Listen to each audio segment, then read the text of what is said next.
오늘 같이 함께 나눌 하나님의 말씀은 창세기 12장 1절에서 4절 말씀입니다. 우리 같이 한 목소리로 봉독해 올리겠습니다.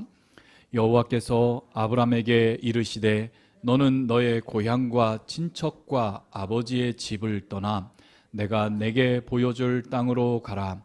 내가 너로 큰 민족을 이루고 내게 복을 주어 내 이름을 창대하게 하리니 너는 복이 될지니라. 너를 축복하는 자에게는 내가 복을 내리고 너를 저주하는 자에게는 내가 저주하리니 땅의 모든 족속이 너로 말미암아 복을 얻을 것이라 하신지라. 이에 아브라함이 여호와의 말씀을 따라갔고 롯도 그와 함께 갔으며 아브라함이 하란을 떠날 때 75세였더라. 아멘. 바벨의 공동체에서 언약의 공동체로라고 하는 제목으로 오늘 말씀을 전하도록 하겠습니다. 지사님 그 첫 번째 장 말씀을 일단 띄워주시고요. 여러분들 이 말씀을 읽을 때에 그리고 우리는 볼 때에 여러분 항상 무슨 생각을 하시고 이 말씀을 듣습니까? 한번 1절부터 한번 3절 말씀 우리 같이 한번 읽어볼까요? 같이 읽겠습니다. 3절이요. 너를 축복하는 자에게는 내가 복을 내리고 너를 저주하는 자에게는 내가 저주하리니 땅의 모든 족속이 너로 말미암아 복을 얻을 것이라 하신지라. 아멘. 우리는 이 말씀을 읽으면서 항상 어떤 생각을 가장 먼저 떠올리게 되냐면 집사님 말씀 띄워주세요. 복이라고 하는 그 말에 우리가 많이 마음이 꽂히게 됩니다.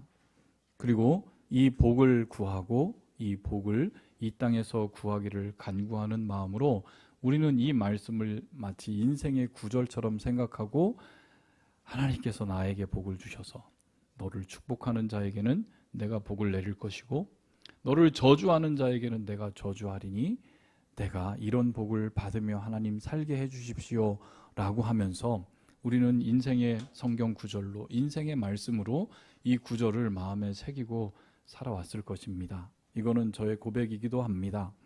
언제나 저의 할머니께서 저를 만날 때마다 해주셨던 말씀이에요. 화평아, 너는 이 땅의 아브라함이 되어서 하나님께서 너에게 이런 복을 주실 거야 라고 하면서 너를 축복하는 자에게는 내가 복을 내리고 너를 저주하는 자에게는 저주한다는 이 복음이, 이 복이 너의 인생에 있기를 원한다라고 하는 말씀으로 항상 어려서부터 저의 마음속에 새겨진 복의 근원의 이야기이기도 합니다. 개인적으로 그리고 개인의 신앙으로 그리고 이 땅을 살아가며 얼마나 힘들고 어렵게 이 땅을 살아가는 삶이기에 더군다나 평생을 소작농으로 가난한 농부의 아내로 평생을 사셨던 할머니의 삶을 알기에 할머니가 그 손주들에게 주셨던 이 복의 내용이 얼마나 가슴 절절한 고백이고 정말로 복의 내용인지 이해가 됩니다. 우리도 그렇게 따라왔고 그렇게 살아왔고 인생을 살아오며 하나님 이런 복을 내게 주십시오라고 하는 마음으로 이 구절을 읽어왔습니다. 근데 사실 이 이야기에 있는 하나님께서 우리에게 전해 주시고자 하시는 말은 내가 너희들에게 아브라함처럼 복을 주겠다라고 하는 그 복의 이야기, 즉 우리가 이 세상에서 조금 더 편안하게, 조금 더 성공하고 조금 더 나의 계획이 이루어지는 그 삶의 복으로서의 복을 이야기하고 있지 않다라고 하는 것을 오늘 성경을 읽으면 우리는 잘 알게 됩니다.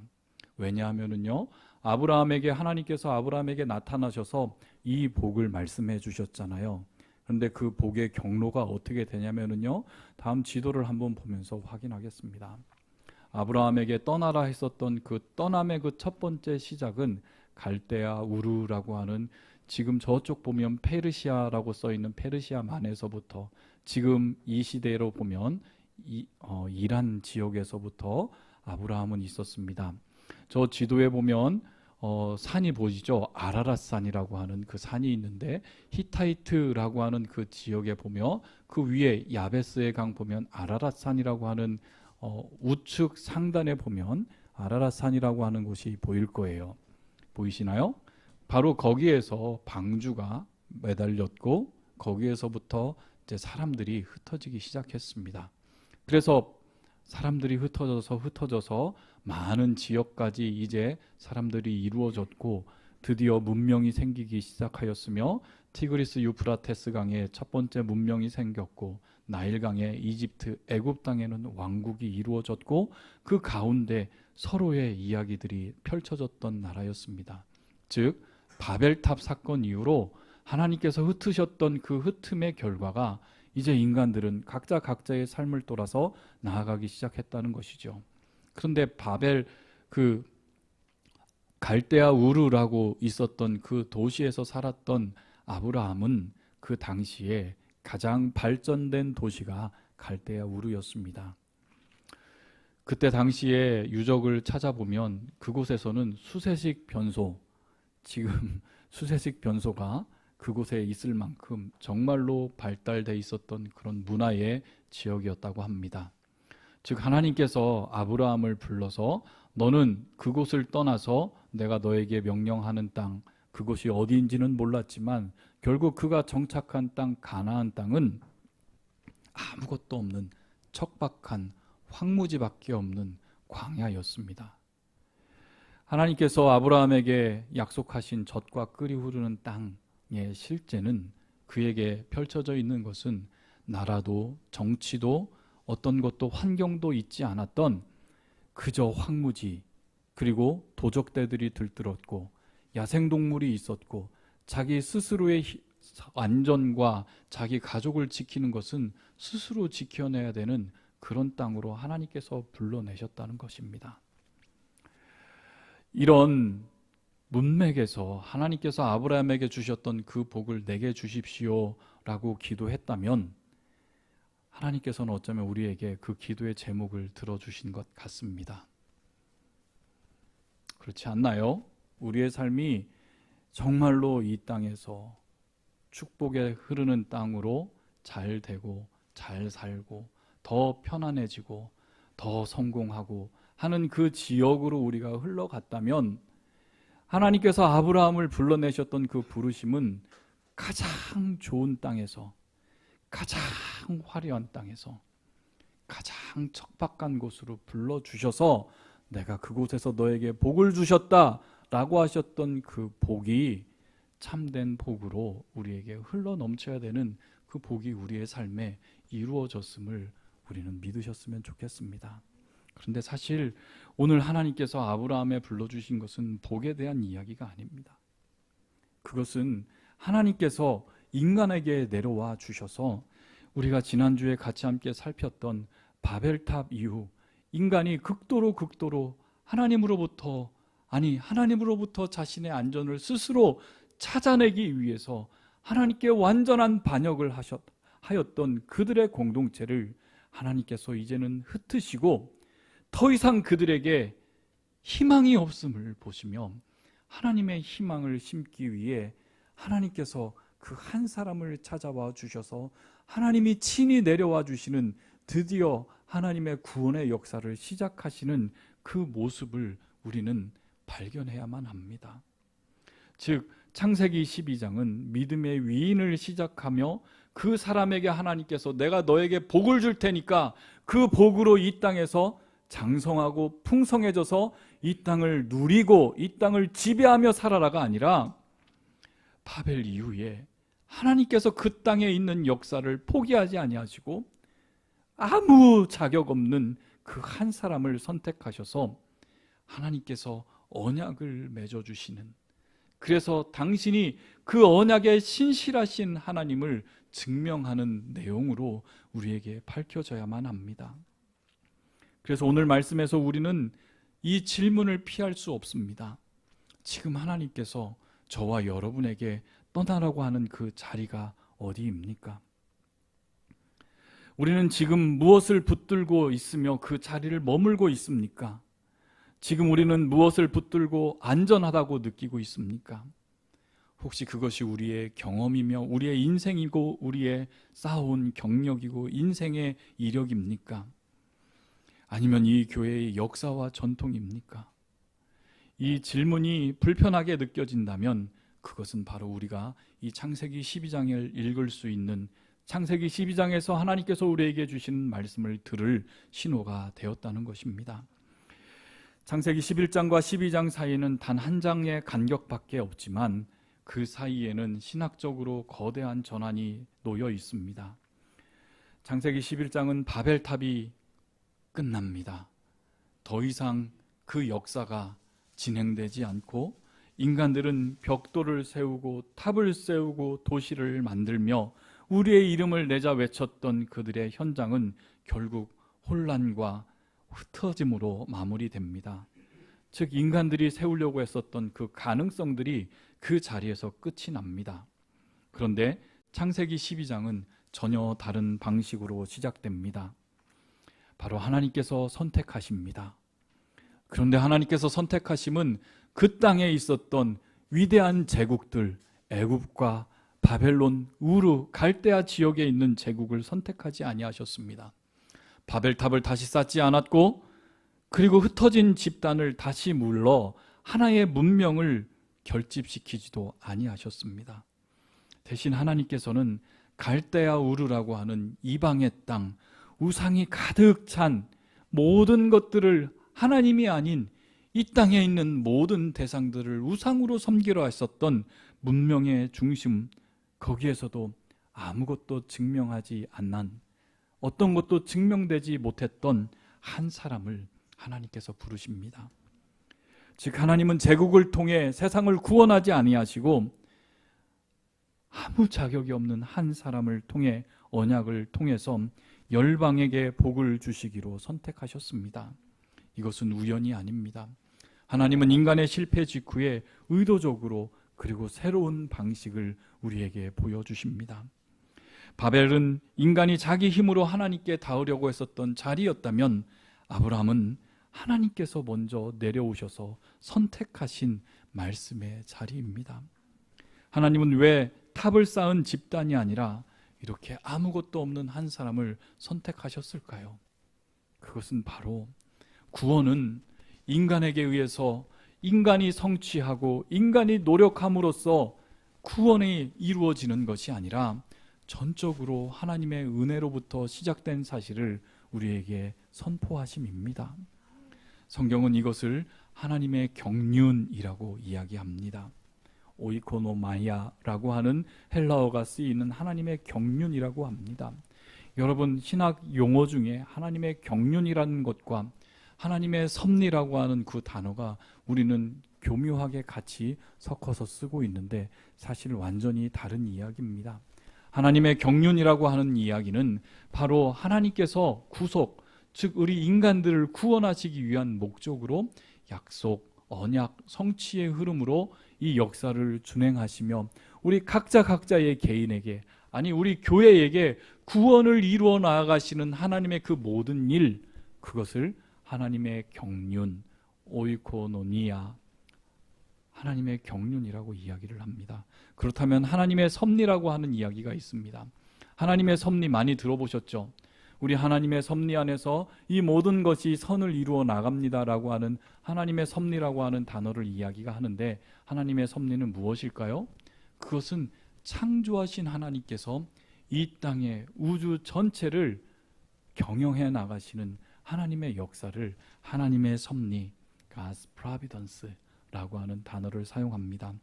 즉 오늘 이 아브라함을 부르셨던 이 사건은 하나님의 경륜, 즉 하나님께서 우리 인생들을 구원하시기 위해서 첫 번째 시작하신 그 시점이 바로 아브라함을 부르신 사건이 됩니다.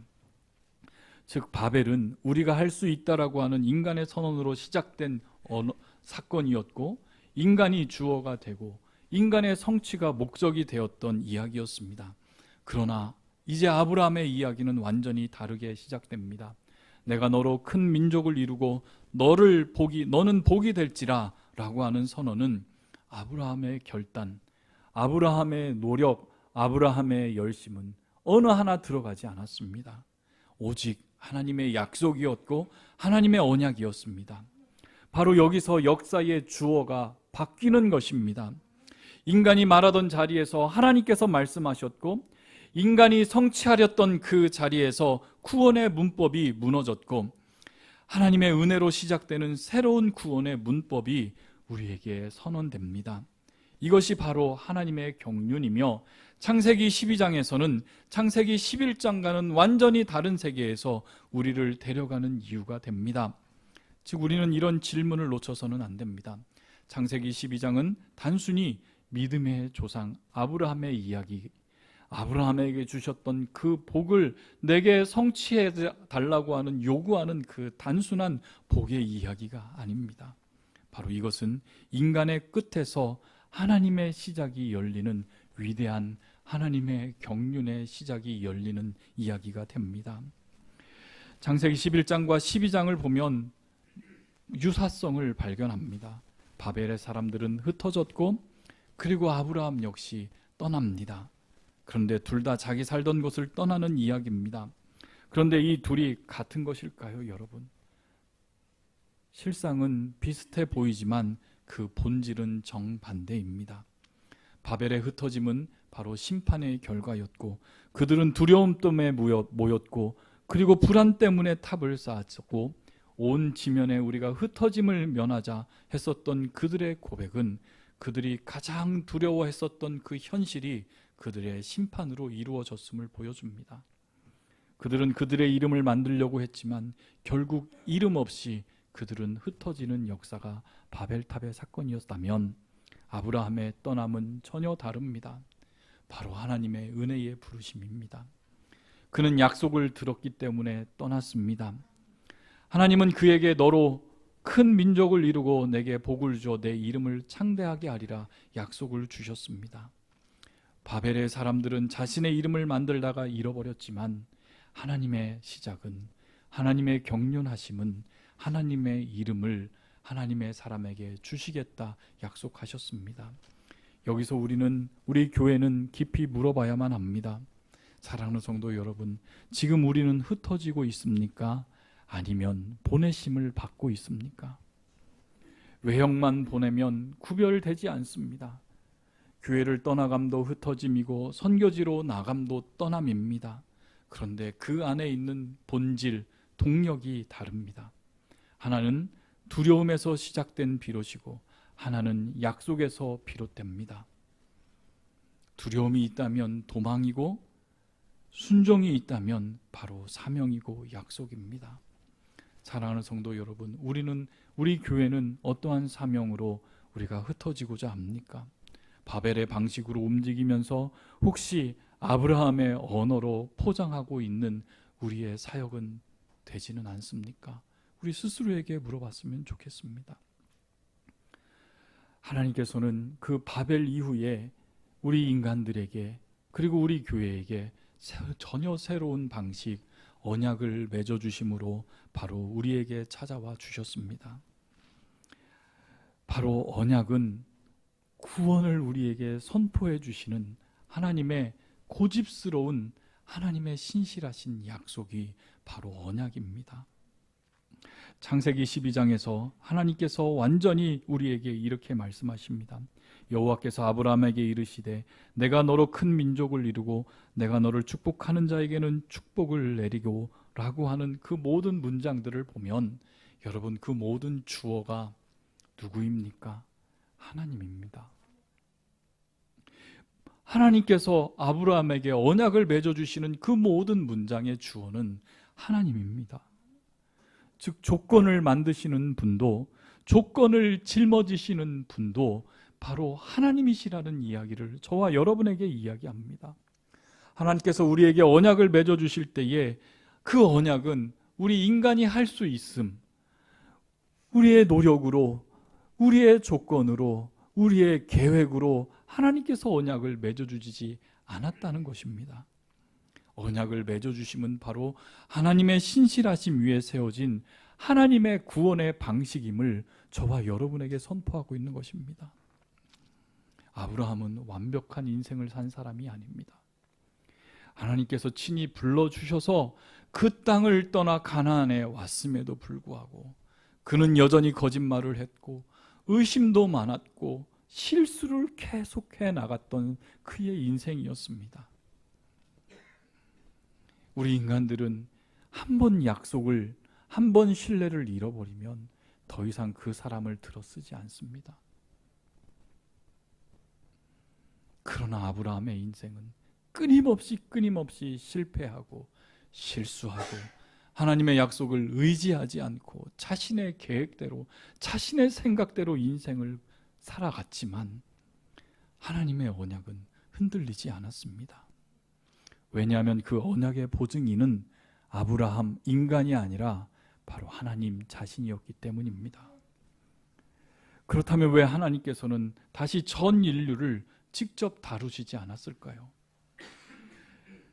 왜 이 한 사람, 흠 많은 이 한 사람을 통해, 한 민족을 통해 온 인류를 향한 복음의 하나님의 경륜을 이루셨을까요? 그것은 복음의 핵심을 저와 여러분에게 보여줍니다. 인간적인 방식은 효율을 택하고 그리고 숫자를 선택합니다. 하나님께서 당신의 이름을, 당신의 복음을 온 천지에 단 한 번에 이룰 수 있었던 길은 그 당시에 가장 강대국이었던 이집트, 애굽이나 아니면 바벨론 그 땅에 있었던 제국들을 사용하시면 온 나라가, 온 민족이 하나님을 믿는 백성이 되었을 것입니다. 하나님은 그런 방식으로 구원을 설명하지 아니하십니다. 구원의 방식은 무엇입니까? 그것은 바로 관계의 문제입니다.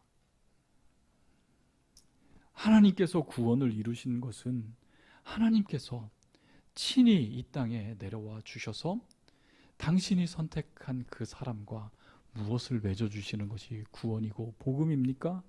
관계를 맺어주심입니다.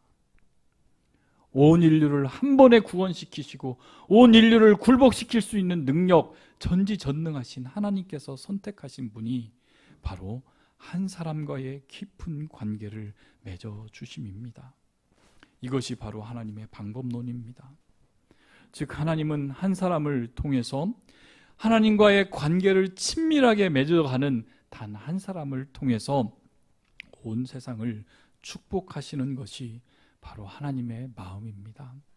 사랑하는 성도 여러분, 이렇게 하나님은 저와 여러분에게 다가와 주시지 아니하셨습니까? 우리가 하나님 앞에 내세울 수 있는 것이 무엇입니까? 하나님께서 저와 여러분, 아니 우리 교회를 구원하신 구원의 증거가 무엇입니까, 여러분? 그것은 바로 저와 여러분에게 하나님께서 관계를 맺어주시는 현장입니다. 그 현장은 우리 같이 함께 이곳에서 예배하며 우리의 온 몸을 하나님께 태워드리며 이 한 시간만큼은 온전히 예배하는 자가 되어서 내 몸이 불살라지는 번제물이 되어서 하나님을 맞이하는 이 순간, 하나님께서 우리를 통해서 약속하시고 말씀하시는 그 순간, 하나님과의 관계에 맺어짐의 순간이며, 우리가 찬양할 때에 우리의 온 마음과 온 감정과 우리의 온 몸을 도해 아버지께 찬양을 드릴 때에 그 찬양에 연락하시는 아버지를 만나는 그 순간, 우리가 구원받은 자로서 하나님께서 우리를 만나주시는 그 순간이며, 여러분의 삶의 자리에서 기도하고 고통하며, 하나님 어찌하여서 나의 삶은 이렇게 고통스럽습니까? 어찌하여서 나의 삶은 더욱더 힘든 자리로, 고통스러운 자리로, 작은 자리로 하나님 나를 몰아가십니까? 라고 하는 그 순간, 하나님께서 아브라함을 그 갈대우로 가장 큰 편안한 자리에서 몰아내셔서 가나안 땅 아무것도 없는 그 황무지로 보내셨던 그 인생의 연장이 하나님 나에게 이루어지고 있군요. 하나님 나에게 이렇게 말씀하시는군요. 그 관계의 자리가 회복되는 그 자리가 바로 하나님께서 아브라함을 부르셨던 그 자리였으며, 저와 여러분을 부르셨던 자리가 되어야 되며, 바로 그 부르심에 순종하고 그 부르심에 감사하며 오늘도 나를 구원하신 그 하나님께 영광을 돌릴 수 있는 우리 한마음교회 되면 한마음교회 되기를 주님의 이름으로 축복합니다. 사랑하는 성도 여러분, 우리 말씀 앞에 섭시다. 지난주 바벨탑에 무너진 것들을 생각합시다. 우리의 인생에서 하나님께서 우리의 인생을 무너뜨리게 하신 것들이 있을 겁니다. 왜 무너뜨리셨습니까? 여전히 흩으신 흔적들이 우리의 삶에 있지 않습니까? 그런데 여전히 우리는 그것을 붙들려고 하고 있는 삶이 우리의 삶이지 않습니까? 하나님께서 그렇게 흩으셨는데, 그렇게 인간적인 방법들로 쌓아온 것들을 흩으시고 당신께서 친히 찾아와 주셔서 만나 주시겠다고 약속하시는 그 현장이 지금 우리 안에 이루어져 있는데, 여전히 내가 흩어 모으고 여전히 내가 쌓으려고 하는 것들이 있다면 지금 이 순간 주님 앞에 다시 한번 내어놓으십시오. 그 흩으심 앞에 그것을 받아들이며, 하나님께서 흩으셨다면 그것을 인생으로 받아들이고, 우리가 주님께서 가라고 하시는 그 땅으로, 주님의 부르심으로, 그리고 주님께서 친히 여러분의 삶 속에, 아니 우리 교회의 삶 속에 내려와 주셔서 우리를 불러주셔서 다시 우리를 부르시는 그 부르심의 현장으로 초대되어지는 우리 한마음교회 되기를 주님의 이름으로 축원하며 축복합니다. 우리 말씀을 생각하면서 우리 같이 함께 기도하겠습니다. 사랑하는 성도 여러분, 다시 한번 생각합시다. 하나님께서는 이 바벨탑을 흩어버리시고 이제 수많은 사람들이 하나님의 열심에 의해 그들이 흩어진 그 순간, 그들은 하나님을 찾지 않고 각종 우상들을 만들어 이제 하나님으로부터 멀리 떠난 사람들이 되었을 때에, 하나님께서는 우상을 만들고 우상을 섬겼던, 아니 하나님 앞에 은혜를 받아야 된 어떠한 조건도 어떠한 증명도 해 보이지 않았던 우상 만드는 상인이었던 아브라함에게 찾아와 주셔서 그를 떠나게 하셨습니다. 우리 이 부르심을 다시 한번 생각합시다. 하나님, 오늘 주님께서 나를 처음 불러주셨던 그 뜨거운 부름의 현장으로 하나님 우리를 불러주십시오. 이 세상을 살아가면서 하나님의 부르심은 광야로, 황야로 아무것도 없으므로 우리를 끝까지 내모셨던 그 참된 복의 현장을 다시 한번 고백하게 하십시오. 우리 이 시간 같이 기도하며 주님 앞에 나아가겠습니다.